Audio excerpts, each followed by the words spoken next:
When you partner with Axon, you immediately gain access to a full range of products and solutions designed to meet the complex needs of today's grower. We carry all major brands and sizes of tires and wheels. We specialize in large diameter wheels for large equipment. We have one of the largest OEM replacement wheel inventories in North America. Known for extreme flotation setups, duals, and triples, we have wheels for all makes and models of tractors, sprayers, combines, and grain carts. If we don't have the wheel in stock, we'll custom build, sandblast, and paint in-house. There isn't a more vast inventory in North America dedicated to helping dealers move more iron. With facilities on the West Coast and in the heart of the Midwest, leverage our 230,000 square feet of indoor inventory to solve any problem a grower may have. Move more iron with Axon.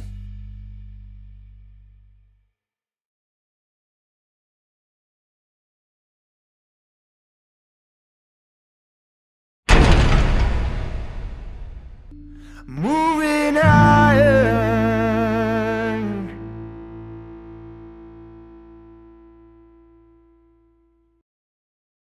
Hello and welcome to Moving Iron Podcast. I've got a return guest on here. You guys know Andy Junkin from Stubborn.farm, and he's back here to talk about a new book he has coming out. Andy, talk about your book a little bit and the title of it.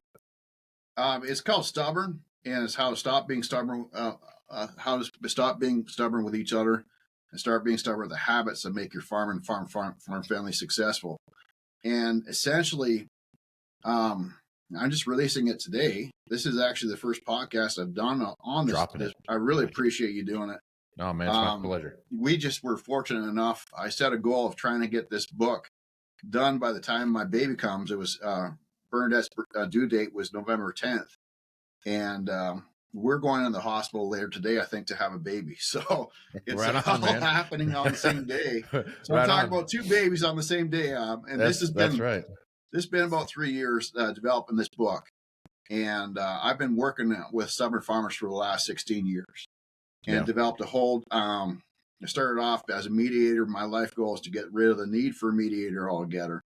And I've developed over the 15 years, I've developed a whole different approach to farm management, farm succession plan.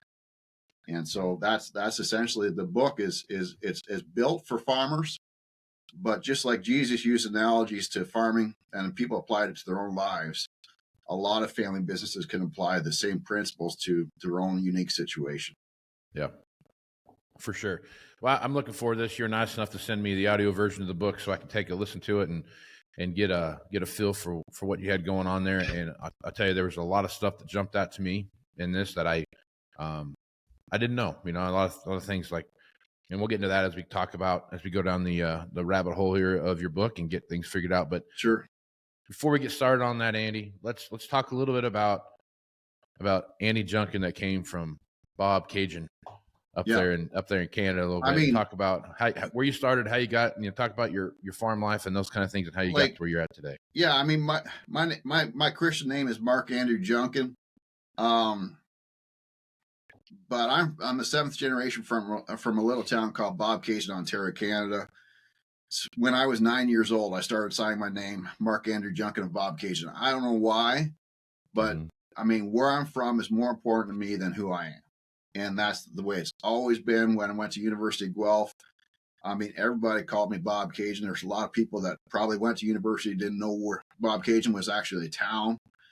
They thought it was an actual guy's name. But the thing is, I'm very proud of where I'm from. The first white man killed in our county was actually on the back end of our farm back in 1832. And he was my ancestor clearing our farm. And I always thought that he died so I could have a right to farm. And I found out the hard way that nobody has a right to farm as a privilege. And I learned statistic in college that 70% of family farms have somebody that's interested in taking over the farm, and only 12% of family operations pass over from grandma to grandchildren. And I always thought that would never be me, but it is. I mean, I'm living 1,000 miles away from home now. Right. And what caused my family to be successful in farming that land for 7 generations is the fact that we were stubborn. And what caused us to fail is the fact that we were stubborn with each other. And I'm hell-bent to turn the word stubborn from a bad thing to a good thing for farm families. Right on. Right on. All right, so let's get we're going to talk about how to get the book here, but go out and get the book and listen to what have going on there. Yeah, folks can actually get the book for free until Christmas Day. On the audiobook, they can go get it on stubborn.farm. Just go to www.stubborn.farm. I'll text you the book in 5 minutes. And you can actually listen to it on your phone, just like you would listen to a podcast. It's the audiobook is about 2 hours and 40 minutes. So when you're combining this afternoon, you can actually be listening to it. And by tomorrow night, you can change, text it to your family members, and you can just completely change how things are done in your operation after this. Right. Right on. So do that. Go out and listen to this book. Sure. A lot of good information in there. So let's start at the beginning here. Your mom kind of gives you a kind of a heads up that the farm's in trouble and says, hey, you need to go to college and figure out how you're going to save the family farm. And when you come back, you need to have a plan to do it, because if you don't, she was going to leave your dad and start down this path of the, the destruction that kind of comes through what you talked about. So talk a little bit about, you go to college. Yeah. You get a when I went school. to college, I never missed an Aggie pub. I had a really good time at University of Guelph. Mm-hmm. I probably met most guys that went to Guelph. I had a good time. Everybody knew that. But what a lot of folks didn't know is that I basically had an office in the university library because the librarian was so sick of my mess that I made on the 6th floor that she gave me my own cubicle. And basically, when I went home to farm with my dad, I had 5 Tupperware containers of photocopied information and research to back up my 200-page business plan. I gave it to my dad after in my final year of college. I started working on that business plan the first week I was at college. My mom, she told me, either you fix these. She showed me the farm financials the day I left for college, and she says, if you don't fix these numbers, I'm leaving your dad. So I went off to college to have a good time, to find a wife, but more importantly, save the family farm. And, I was really surprised when my dad took that business plan that I spent all that time putting together and threw it right in the fire. And then after that, we got in a lot of fights. My uncle, Claude, he said, well, why don't you give the boy the field behind the barn? You can try out his ideas there. If they work, that'd be great. We'll try it on the rest of the farm. If they don't, it's no big deal. So that's what we went and did. But my uncle Claude went and looked at those what I was doing. By August of that year, he had cancer and he could barely walk the field. I don't know if you ever seen a strong man fall apart because of cancer, but it was unbelievable. Yeah. It's amazing how skinny and how quickly he got hurt. And anyways, he walked the field. We had a birthday party for Claude. It was his last. We knew it was his last. And my uncle Claude said that at the table, just teasing his little brother, he says, your boy's going to make more money off of a couple acres than you're going to make off the entire farm this year. Claude was just joking, but my dad did not see the humor in that. And a couple days later, he went and plowed my crops under. And from that point forward, farm succession wasn't successful. We had a mediator out to the farm. Frankly, he didn't know what the hell he was doing. He was, essentially just there to sell life insurance, and he quickly realized he was way over his head. My dad left that meeting within 20 minutes. My mom, she went out in the front porch. She yelled at my dad, do not buy any more farm equipment until you've got a business plan with your son. And he went off to an auction sale, and he came home he bought a manure spreader, and he came home with that manure spreader. I guess you could say the shit hit the fan. And so my parents it's a kind of shitty story to tell, but my parents got divorced over a manure spreader, right? Right. And shit hit the fan one day, I guess you'd say. So essentially, I've been turning shitty situations around ever since. And there was about a decade period where I was completely lost. I mean, I was more worried. I should have been focused on getting married myself. But to me, I just couldn't fathom, having a wife and kids without the farm. That was all part of the dream. And I want a large family. I want to have lots of kids, but I just couldn't see that happening. And until I got this sorted out with my parents' marriage, and the root issue I thought was farm finances. And so you know, it was a constant battle. And essentially my parents got to the point that they felt divorced. They finally finalized their divorce after 10 years of having separation papers. And I said to them, and unless we have a succession plan and a business plan by my birthday, I'm going to hang myself. And I kind of meant it, but I didn't really think through like what that threat meant. Right. And I found myself in a spot. I actually was sitting on a barn beam, like wondering how the hell we got to this point. The day came up and I felt obligated. I'm stubborn, right? And I felt obligated to follow through on that. And you can read about it in my book, but what I was thinking, but the thing is that just at the last, I couldn't get the word stubborn out of my head. And I thought it was because I had to follow through on what I threatened my parents to do. Like, I'm a 7th generation farm boy from Bobcaygeon. Like, Bobcaygeon is my name. It's my name. And I could not imagine doing anything but farming in Bobcaygeon. And I was sitting on that barn beam, and I just, for some reason in my mind, I never had thought about my friends. Yeah. Up to that point, I became the guy over that 10-year period. Everybody knew my parents got divorced over manure spreader, right? And so I was the guy that everybody, when they had problems working with their dads, like my friends, I was so jealous of them. They were going off to college. They came home, like two buddies of mine. They spent the night before our farm project was due, when we wrote the business plan. I put 1,000 hours in that business plan at least, and they spent the night before it was due. And they both copied off of each other. They had matching pig barns. They built in 1996. Their dad's financed. Their dad's bent over backwards to get them into farming. But at some point in time, you know, they all came to me frustrated working with their family. And for some reason, I walked away from that barn beam. I always thought my destiny was to carry on a 7th generation family tradition. And I felt really cheated of that destiny. But on that barn beam, when I was sitting on a barn beam, I realized that my purpose in life, I don't know, is to save family farms. Yep.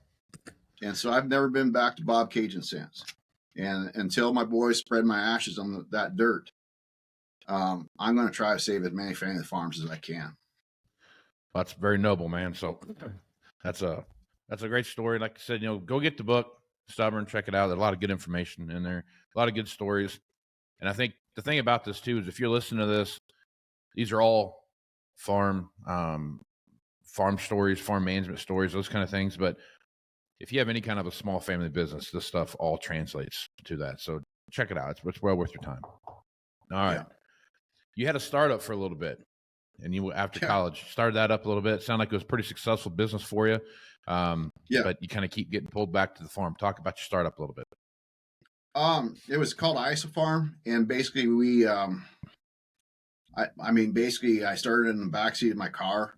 I slept the winter in 2 sleeping bags, and basically I didn't own a computer. I used the University of Guelph's computer, so I'd like to thank my alumni for being, all I had was a library card at that time, but I used it. And so I'd actually spent a winter and finally got venture capital to be able to get $250,000 in financing. And 4 years later, we had 15 employees, had 5 guys full-time, a couple PhDs and a couple engineers, software engineers working for me. And we had what everybody thought was the next best thing. And unfortunately, I sold 1% of my stock. I had 68% of the stock in the company. I sold 1% in order to be able to buy a car, because essentially my friends took my other little Hyundai Accent for a crop tour that didn't survive the tour, so we had to buy a new car. Right. But the thing is that my dad seen that I bought a car with 1% stock. At that time it was 2004, and 2003 we had mad cow in Canada, and so beef prices were extremely low. And Dad asked me to come home and said he was going to sell the farm unless I came home that afternoon. So I just walked away, right? And it was basically my company was worth nothing, but it didn't matter to me. All mattered was, the home farm, right? Yeah. That goes back to family 1832. I didn't want it to go into real estate and for building houses. I mean, I wanted to carry on that tradition, but as soon as my dad found out that my stock was worth nothing, literally left me on the side of the road. And unfortunately, we just had that continuously for about 10 years. We had that bickering, and there was nobody. My Uncle Claude died, and I asked my cousins to step in and talk sense to my dad. I asked it, and nobody cared. And when I left for college, there was 18 herds of cattle left the county that year. Everybody was saying there was no future in farming. My guidance counselor, my high school principal, sat me down and said, "Do not go to agriculture college. There's no future in farming." And I was really hurt that my cousins didn't care enough about carrying on the family name and family traditions to stick their neck out for half an hour to talk to my dad. But because there was nobody there, sometimes people over the last 15 years haven't always been nice to me. I don't want to say that, but when you get into, but I knew that I couldn't leave the farm unless, I understand that there was the need for somebody like Uncle Claude to step in and help everybody understand each other's perspectives. And so that's what I've done for the last 15 years. And I've helped a lot of farms in 22 states and 5 Canadian provinces as a result. But I'm most proud that we've kind of developed a whole different philosophy, and that's what's in this book. It's hard for me to explain it to a person over the phone in just a 5-minute conversation. So that's why we developed this book is that so that you can get a philosophy in the course of an afternoon on your own while you're driving a combine. Yep. There's a one of the really unique things that sounds like here is that your Uncle Claude sounded like a sweet man, and he was a very level-headed person that could really see the forest for the trees and was really everybody needs that. I mean, the thing is, Casey, is that I am certain with actually I'm having my 4th boy today. I think Bernadette's saying that she's got cramps. We were supposed to have a baby on Friday. It was the due date, but it might be today. We're going to the doctors after this podcast to go see what's going on. But the thing is that I am certain at some point in time in the future with my own boys, we're going to not be able to see eye to eye. Well, we're going to need somebody like Uncle Claude to help us understand each other, because the temptation's always there to talk over top of somebody instead of listening to each other. Oh, sure. Yeah. And what the book is all about, like stubborn can be a good thing. It can be a bad thing. And the thing is, we got to get stubborn at actually listening to each other. And I think that's the essence of the book is that, you got to be stubborn at sticking through tough times. You got to be stubborn at sticking to your values. You got to be stubborn and actually listen to your partners, and even though you're tempted to talk over top of them and not listen to them. Yeah. And that's the essence of the book is how do we turn stubborn from a bad thing to a good thing? Yep. So that your family's still farming 30 years down the road. Yep. So I think you bring up a good point. We're going to get into this here. I listen to Jocko Willink stuff all the time, and I'm a big fan of what he's got to talk about. He talks about, checking your ego and those kind of things and really walking into a situation with your mind open, right? And understand what's going on. And he talks about, the best laid plans sometimes are the ones that if you put, if your dad would have came to you and said, "All right, Andy, here's the deal. This is you're going to figure this out, and we're going to run with your plan," right? Now your plan could come back and it could be the most cockamamie bullshit on the planet, right? And whatever else. But the thing about that plan is you're never going to stand up and say, "Hey, you know what? I don't like this plan, and I'm digging my heels in the ground, and I'm not going to do this plan," because it's your plan, right? You're the one that came up with it, so you're gonna follow it to the end. You're gonna make sure it works. Now, where I think a lot of these things come into play is that 80% of your plan is going to be spot on, right? It's that 20% that's actually kind of the meat and potatoes of what your plan really needs to be. And that's where the influence of experience and those kind of things come into play and say, hey, if you try this, I've done this in the past and here's what's happened. Do you really want to go down this path? And really kind of start painting that picture. You talk about a 10,000 hour rule in your book a lot. And yeah, the reason I like that 10,000 hour rule is I have this, and this is just my bro science survey that I did in my head with my time being in the farm equipment business. But I think this generation right now, this not the kids coming out of the college generation, and not the grandparents generation, but that generation in the middle to me is like a lost generation. You talk about in your book about yes, how health sciences have come around, and guys retired because their body was so banged up they couldn't keep going. Now they can go to the doctor and get new hips, new knees, new elbows, new shoulders, whatever else, to get back in the game, and they're ready to go. They're farming well into their 80s if they want to be, right? Yeah. There's an entire generation of people that should have taken over the farm in their 30s or their 40s, those kind of things, and then had 30 years to kind of run with it and see what happens. Well, a lot of guys are dying now, and when their dad dies, they're 59 years old, 60 years old, and they've never made a decision on the farm. And now they have to do that. They kind of get thrust into that pool. What I like about your 10,000 hour rule is that you go from being a farm laborer to a CEO in one day. Man, that's a big jump. Mindset, everything that comes with that, all comes along with that. And I like your 10,000 hour rule, because if you take that a 60-hour work week, that's almost 3.25 years that you have there of making those, building up to making those big decisions.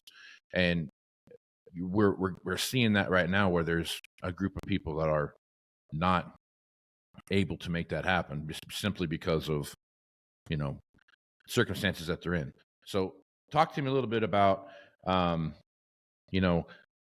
what you've seen since the time you've been doing this, because the time you've been doing this right now, this last 15 years, is really that window of time that I'm kind of talking about. The folks that go from the farm labor to the CEO in one day, and what that looks like. Well, I literally had a farm where the dad took over at the age of, I think he was 53, and his dad died.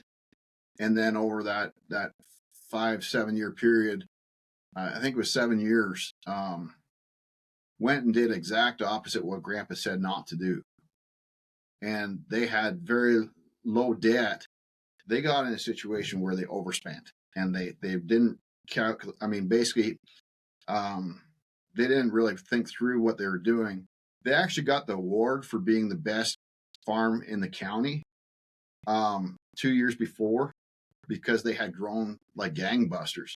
But essentially, they got in a situation where they just had way too much debt.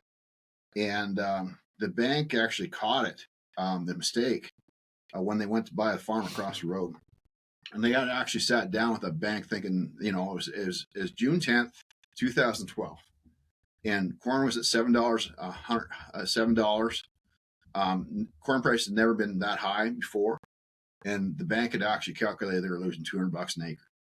And because they had double counted some income and not counted some expenses. And essentially, it was over Mom's head as to how to do bookkeeping. She had taken over from her father-in-law after her father-in-law died, right? And they had a very complicated estate planning where they had three different corporations. And it was an honest mistake, but it looked fraudulent to the bank. And essentially, they said, not only are we not going to give you the loan, we're not giving you this loan to buy the farm. We're going to take this farm unless you fix these numbers. And the reaction the dad had was, the sons didn't see their dad for the whole day, and they were worried about him. So they went out looking for him, and the son met him on the road.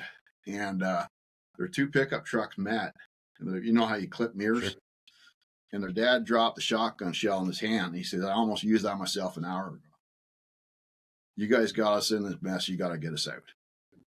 And I don't have a problem with a man being suicidal in that kind of state of mind, because I've been there myself. Like, you can have dark thoughts. I'm not being disrespectful about that, because, A lot of farmers won't admit to this to their neighbors, but a lot of farmers have dark thoughts. We should talk about that in a few minutes. But the thing that I had a problem with was that he put the blame on his sons.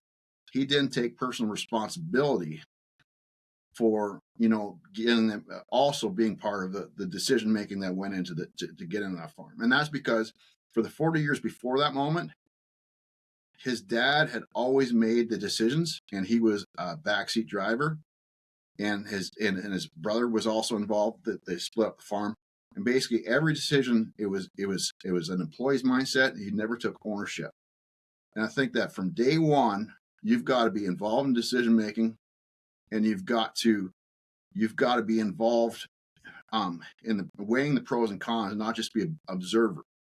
For my son's 5 years old, I'm starting to teach him the fiddle.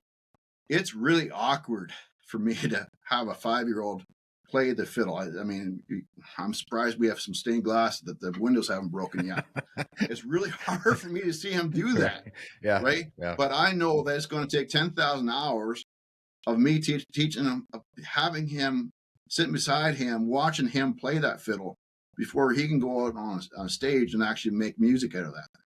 Well, it's the same thing for a farm. It takes about 10,000 hours of actually being in the driver's seat, making decisions before you're ready to make decisions on your own. And I mean, we have graduated licensing in some states for driving cars, but we don't have this for family farms for decision making. And what I think is really important is that within the first, there's got to be a 3-year period where the son and daughter have to prove that they're tall to get on the ride. Right? They have to prove that they're partnership material, and they have to do that through performance and improving themselves. We can talk about that in a second.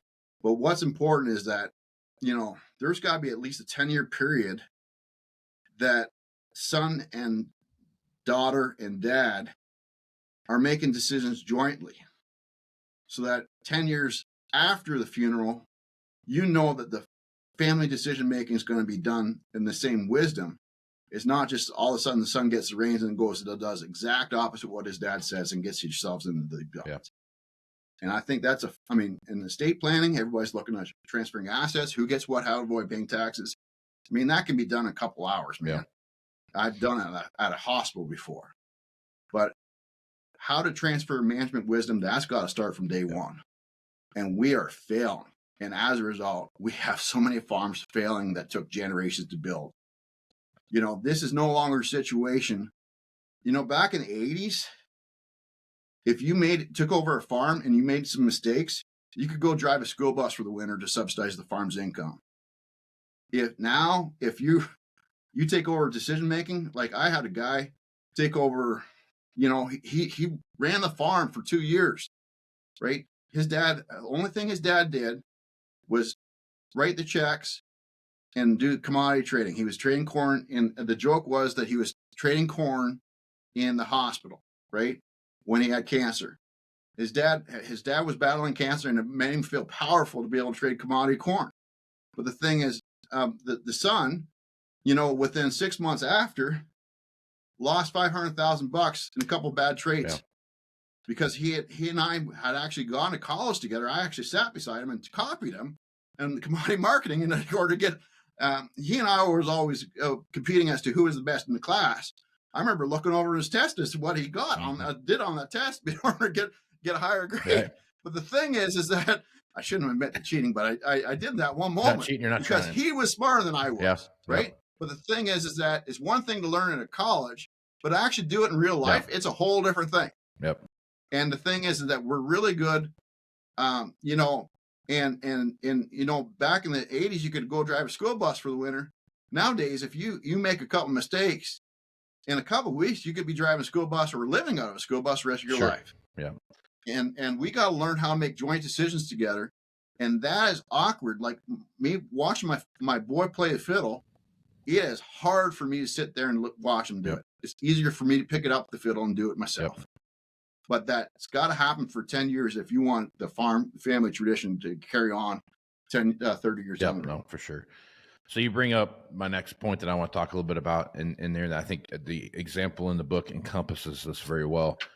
You had an example in there where a young lady and her brother come back to the farm, sounds like they're about the same, within a couple of years of each other. Katie was her name, and Katie wanted to build a new barn, or at least increase the ventilation in the barn to decrease the amount of sick six calves they had due to pneumonia. And she pitches the idea to her dad. Her dad kind of looks at it and like, yeah, whatever. And then, a few days later, a new combine shows up because, brother wanted one, but brother was I'll show up when I want to and I'll leave when I want to type of mentality. And how that morphed and grew into what you're just talking about, where they're having meetings in the morning, having meetings in the afternoon. They're talking about having, buying stuff and decision making, having those tough conversations with each other. So talk about that example a little bit and how that evolution of that family business changed.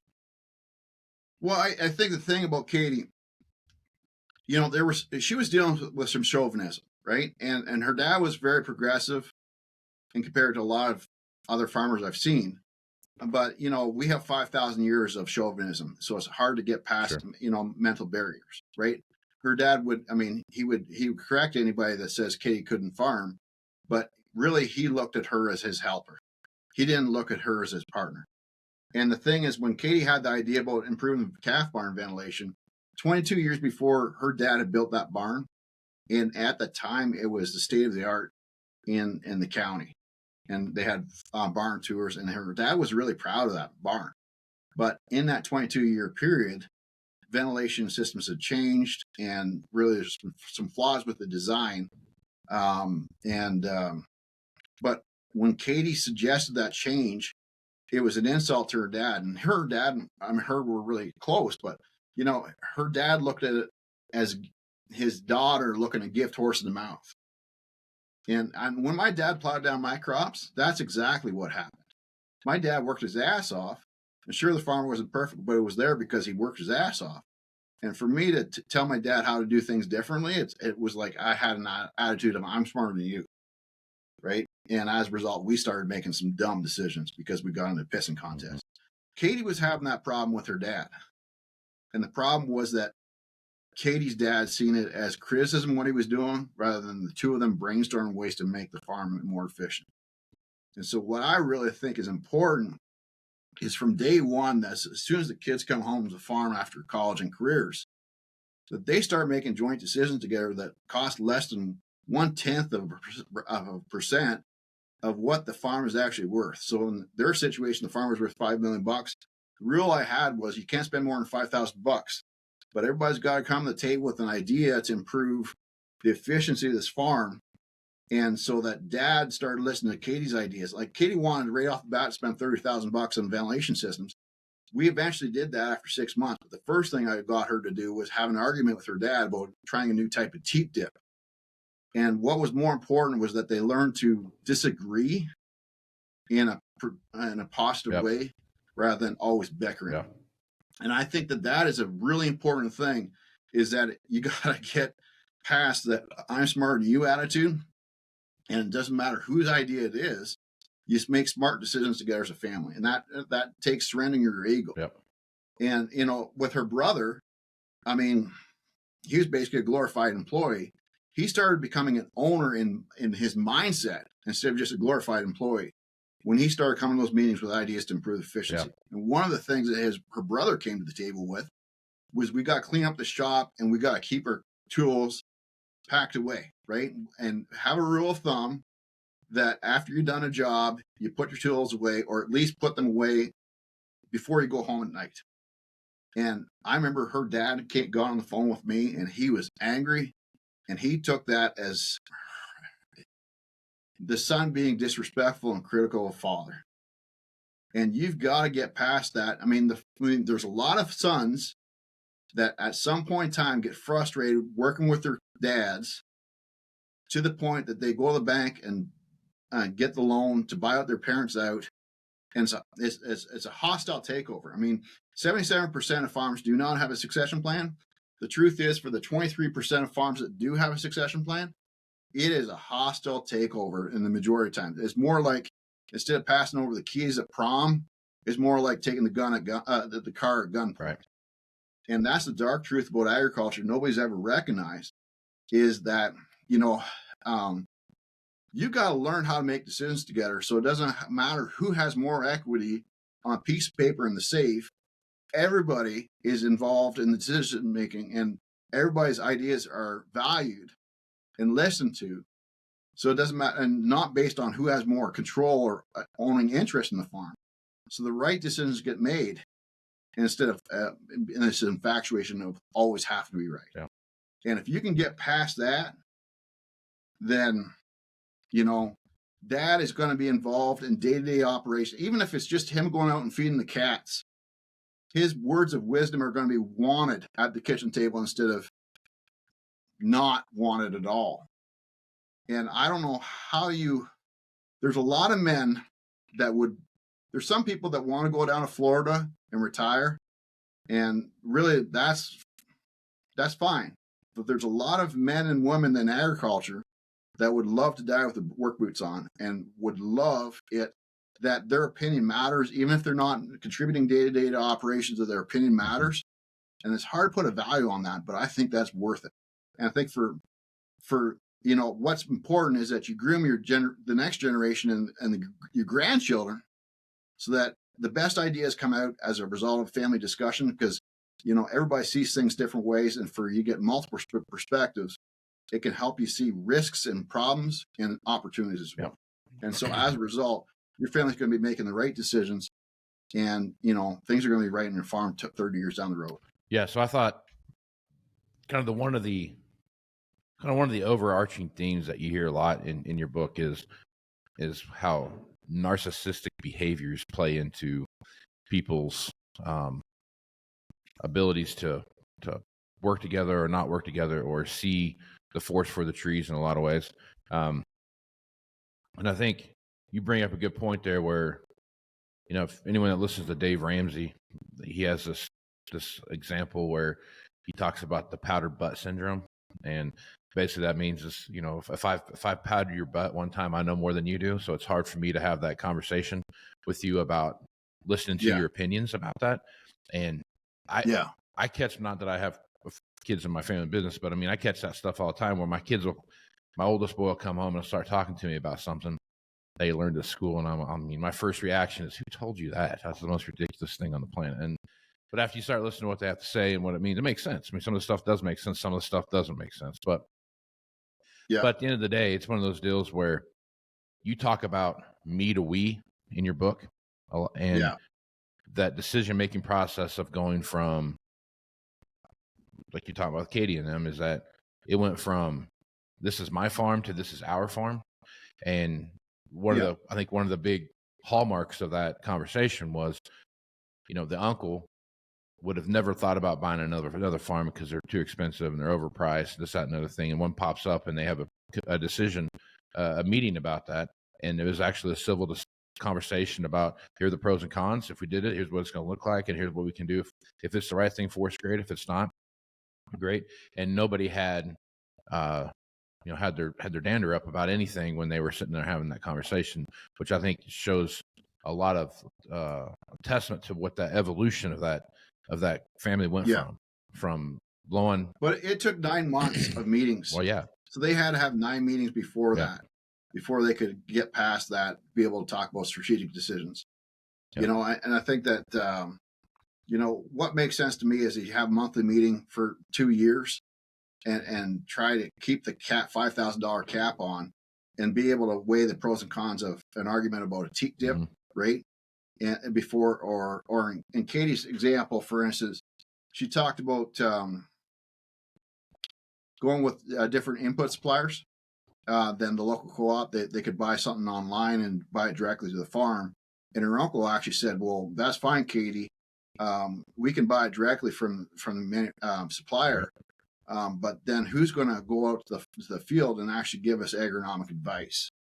And she learned wisdom that, you might be able to get something 15% cheaper from somebody else, but are they going to provide the service? And her uncle emphasized the importance of relationships. And I think that a lot of the stuff like that, Katie was wise in trying to think outside the box and look at things different ways. But in that moment, she learned wisdom from her uncle as to why they've done things the way they've done.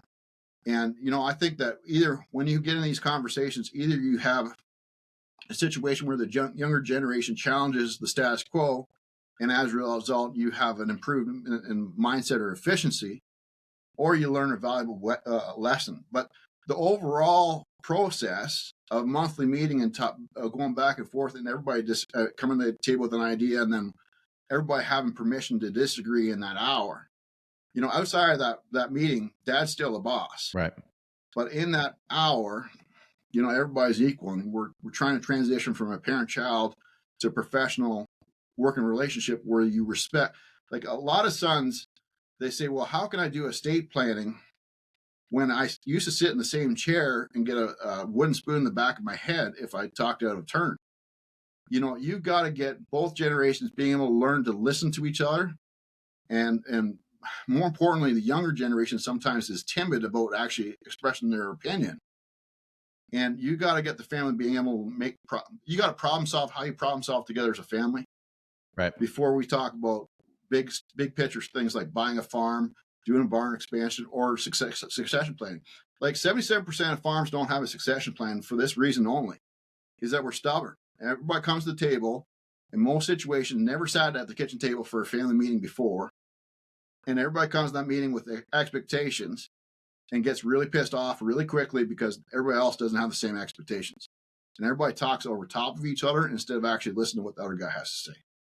And what should have been a 3-hour conversation turns into a 10-year family feud as a result of that moment. And to me, what makes sense is to have 24 meetings, right, over 2 years, monthly meeting, where we weigh the pros and cons of $5,000 decisions before we talk about how to squeeze out an extra 10% profit here and there before we start talking about where the farm's going to be in 10 years' time. No, exactly. I think you're right. And I think the one thing I like about what you've talked about there is that the importance of looking at the farm as not just a farm, but as a business. And I think, and ours, not mine, ours. Yep. We got to get rid of this narcissistic mindset, as you tapped into before. Narcissism, for those people that don't know what the definition means, is basically, I have a 4-year-old and he's a toddler, and he throws a temper tantrum because, it's a world of me, right? He's just concerned about his needs. And eventually we grow out of it. But the thing is, when we get in a family business situation, too often we fall back into it, right? Where we just concerned about our own needs. We don't care about the needs of other people or what they're feeling. And, in order to have a successful business, everybody's got to be in tune with everybody else's needs and emotionals and their feelings. And more importantly, not make decisions based on what my instant gratification, instant needs, but be able to make sacrifices and do what's good for the family in the long term. Exactly. And we have 77% of farms. I've seen a farmer one time, he says, well, why would I do estate planning? And he said, F it. When I'm dead, they can fight over the farm themselves. That's a narcissist, right? When he's only concerned about his own needs, he's not thinking about 30 years. How's my great grandchildren going to be able to take over this piece of ground that my great grandfather started, right? He's only thinking about his own needs in that moment. And we got to get families stopping to think about their own needs in that moment and get everybody thinking about the long term. And if you can do that, you can have a successful business, because that's what makes a family farm work. That's what makes a family business work, is where we work together as a team towards an ultimate goal that takes generations to build instead of just moments to fall apart. So the reason I keep talking about Katie, because I think that, to me, that there's several examples in the book. Go listen to them, go read them. There's tons of good examples on there. But to me, that's the one that kind of encompasses all the stuff that we're talking about here, right? Talking about narcissistic nature, you meet a we start talking about the 10,000 hour rule, all these different things start playing in. And I think that particular example really, really, really brings it together. One thing I used to do when I was managing sales guys was I was very, very keen on the fact of relationships, right? Because you're selling stuff. It's a relationship business. I mean, everything's the same. The one thing I wanted to make sure that everybody had a relationship with was not just the check writer, right? Not just the person making the decisions, but it was everybody on the farm that was a part of that would sooner or later be a decision maker. And my response to a lot of people, to the guys I worked with, was, you're going to have a relationship with a guy that's dead, and the guy that or gal that's coming back in to run the operation now. You've had 10 years to build a relationship, and she doesn't know, or he doesn't know you from Adam, and doesn't trust you, doesn't understand you, doesn't understand the thing it is. And I've heard this more times than once, that, well, that's the way my dad did it. This is the way we're doing it now. Yeah. And I've heard there's that. a lot of green paint. Yeah. There's a lot of farms that were green paint, and as soon as the sun takes over, goes to red paint, just for that simple reason that they want to deal with a different guy than their local John Deere dealer, because they want it to be their guy, not their dad's guy. And sometimes dad's still in the in the background. They make that purposeful transition of relationships to prove that they're in charge, you know, and that's detrimental to the business that's trying to sell inputs to those farms. And I've heard it one time on I sat through a class one time. I don't remember who said this. I think it might have been David Parker might have said this, but he said, you know, back in the 80s, you counted your success as a farm salesperson, inputs, equipment, whatever it was, by how many weddings you got invited to during the summertime. Now you have to look at it as how many appointments do you have set with key decision makers on the farm. And it was the idea of who you're sending. Just because you went to the wedding doesn't mean what it used to mean back 20, 30 years ago. And I think that was a really cool analogy when you started thinking about how much the idea of we're running a business here, right? You don't walk into your banker and just sit down at his desk and start talking about, you know, the football game last night, or, you know, the weather or something like that. These people on these farms are running multi-million-dollar businesses that just happens to be in agriculture. And more of the mindset is going towards that. We've got to increase either our operation, we got to increase our overall aspects of what we see happen around us. We got to have something going on that is showing that we are growing our business. And I think that gets lost in translation, I think, a little bit with some of the older generation that we have that are still selling inputs. They're still thinking and doing things the same way that they did them 30, 40 years ago. And it's starting to kind of, they're not changing with what we see happening. It's this generational shift that we see happening. You got to switch from a transactional relationship to a strategic relationship. 100%. And that part of that is by you having a relationship with the next generation. Mm-hmm. I tell you that I work with a lot of equipment dealers. Often guys buy books in the past, and this is why we designed this book. I really think this is a tool. You know, you don't want to get too much into the family relationships. Sure. Like, you don't want to get in the midst of a family feud, or else you could quickly lose that account really, really quickly. But the thing is, if you're able to be instrumental and share, like simple thing like sharing this link to this podcast, or sharing this book with a client, that allows you, if you provide that wisdom as to how to do things different, with especially use that as a tool to build a relationship with the next generation, they'll never forget that, and they'll always buy equipment from you because you were there for them in that moment. You just weren't there to make a sale. You were there because you cared about their longevity of their great grandchildren farm someday. Sure. You know, and you got to get past that superficial relationship where you just don't make an intent to write down on a note what the grandson's name is. You've got to actually care in your heart as to whether that grandchild farms. That should be how you measure your success as a salesman. Is this, how many of these grandchildren are still going to be farming this land 30 years down the road because of how I positively influenced that family? Yep. Right. All right. Finally, we'll wrap it up on this one here. You have a chapter in your book talking about narcissism, and it's the whole chapter is about spotting one and dealing with one. And, you know, I think I'd be remiss if I didn't throw this in here, because a lot of the stuff you talk about in your book revolves around narcissistic behaviors and what that looks like. So talk a little bit about that, Andy, and how that research that you did came into that. Well, I mean, my dad, I accused my dad of being a narcissist for years. And he is. I mean, he plowed down my crops to prove a point, right? But I myself was a narcissist, right? We both were. And the thing is, when you're a successful business owner, you have salesmen come on your farm, and they're basically there to kiss your butt, right? You have employees. You say jump, they say how high. And we've got the ripe environment for narcissistic mentality where it becomes a world of you. Even what time dinner's on the stove is based on your schedule. It's really easy trap to fall back into. Like I said, we go from toddlers to being mature adults. And then, especially when it comes to estate planning, it's really easy for anybody to fall into that narcissistic mindset where you're just concerned about your own self-interest, not think about the needs of others.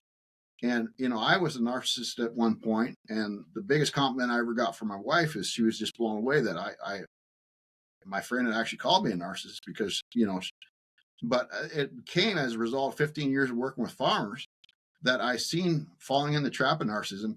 I had a situation, I won't get into the details of the story, but the essence of what made me realize, I mean, if you go to Udemy or any type of online forum, the essence of what psychologists these days recommend is basically divorcing an individual. And they feel that narcissism is something that's like, if you check 9 traits on a box out of 12, then you're a narcissist, right? You're diagnosed as a narcissist. I think that we all tend to be narcissists a little bit from time to time. Sometimes you're at a 4, some days you're at a 10. Yeah, right. Sure. All depending on the circumstances, and especially when we get into estate planning and succession planning, we can be very focused on our own needs and stop thinking about our grandchildren's needs.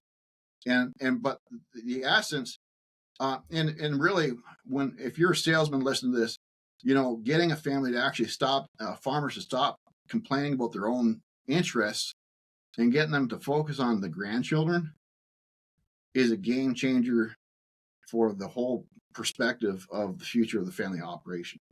But I think that narcissistic traits are like having a me first mentality, or lacking empathy, or being exploitive or manipulative, or having an attitude of entitlement, or shift and blame. If we identify the 10 traits of what makes up a narcissist, and then ask ourselves, okay, how do we do an exact opposite of that? And how do we make that a foundation of our culture within our family business? So we have zero room for narcissism on this farm, right? And when somebody is being a narcissist, we can call them out on their BS and make them self-aware and forgive them and just say, okay, let's make sure Dad, like you can call somebody out and say, Dad, you're not being empathetic. And as long as you've had as a family an understanding discussion about what empathy means, and how that's a narcissistic trait, and how that's detrimental to a family and a business's success, then Dad understands what empathetic means and what the daughter means by that. And then he says, you know what, you're right. I'm going to try not to be more empathetic, to understand your perspective, not just be concerned about my own. And I think that that's critical in shifting your mindset of a team from me to we. Yep. And that can go for a family business, but it also can go for any type of business. And I have on my website, I have basically a sign that I get a lot of families to hang up, and it's basically taking the 10 traits of a narcissist, and we condense it down to 5 rules that mean exact opposite of what narcissism is. Like, always be humble, empathetic. I'm going to just rhyme it off to you because I think it's so important. Always be humble and empathetic. Always consider everyone else's needs, not just your own. Take responsibility. Always focus on problem solving root issues without blame or playing defense. 3, never feel entitled to more than you've earned.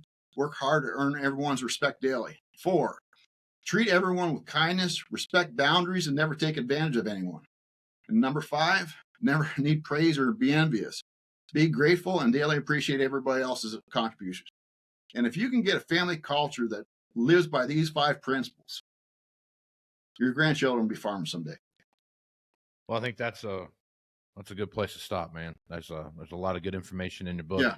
Go to stubborn.farm and pick up Andy Bobcaygeon Junkin's book there, and it's Stubborn. Check that out. A lot of good information there. Final things you want to throw? It's free, and the book is free till Christmas. Christmas. So if you like this podcast, share it with somebody else, and share the book with somebody else. Put it on Facebook or Twitter for all I care. Let's try to get it out to as many people as possible and change family Christmases as a result. Well, final thoughts, Andy, before we close things down. That's pretty much it. Let's just improve the odds of your family still farming together in 30 years' time. And the only way we're going to do that is by everybody stop being stubborn with each other, and everybody start being stubborn at the habits that make a farmer and a farm family successful. All right, Andy, folks want to reach out to you and get more information about what you're doing. What's the easiest way to do that? Just go to your website? Just go to stubborn.farm, www.stubborn.farm, and all my contact information's there. And you can check up, give me a holler anytime. I always like talking to farmers. So, most of the time I'm just giving away free advice, but, I'm there to make sure your family's still farming together in 30 years' time. And, hopefully my whatever my next son is going to be called, if anybody's got opinions as to a good boy's name, write in the comments below, because we're a couple hours from now, it looks like we're going to be needing a boy's name, but it's all about your hopefully my kids can be able to come up and play with your grandkids someday, and they'll be farming together as a result. That's good. Congratulations, man. It's awesome that you're that close to having another one on the ground, and look forward to hearing from you when everything gets settled down. Appreciate that. Yeah. Thanks a lot, Casey. All right, really appreciate it. I'm Casey Seymour with Moving Iron Podcast. Check me out on Facebook, Twitter, and Instagram at Moving Iron LLC. Go to LinkedIn at Moving Iron Podcast. Check out the YouTube version of this over at the YouTube channel, which is the Moving Iron Podcast YouTube channel. And go to Moving Iron LLC for everything Moving Iron related. You got some big stuff coming out here over the next couple months, and have that out there as well, plus a new website, hopefully up here by the first of the year. So with that, I'm Casey Seymour with Andy Bobcaygeon Junkin. Moose tomorrow, folks. Out. Moving iron in the 21st century. Hard